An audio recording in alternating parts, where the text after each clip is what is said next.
మీరు ఎప్పుడైనా ఆలోచించారా? తల్లి తన సంతానానికి జన్మనిచ్చిన తర్వాత ఏం జరుగుతుంది? 9 నెలల గర్భం, తీవ్రమైన ప్రసవ వేదన. ఆ వేదన ఎంత భయంకరంగా ఉంటుంది అంటారంటే, మనిషిగా సంతానానికి జన్మనివ్వడంతో పాటు తల్లికి కూడా పునర్జన్మ లభిస్తుంది అని. ఆ జన్మతో పాటే తల్లి యొక్క నొప్పి కూడా అంతమైపోతుంది.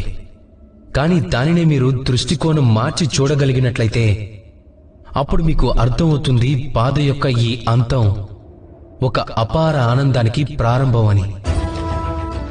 సంతానానికి ఆరంభం, ఆ సంతానం తల్లిదండ్రుల యొక్క సుఖానికి ప్రారంభం. మన జీవితంలో కూడా ఇలాగే జరుగుతుంది.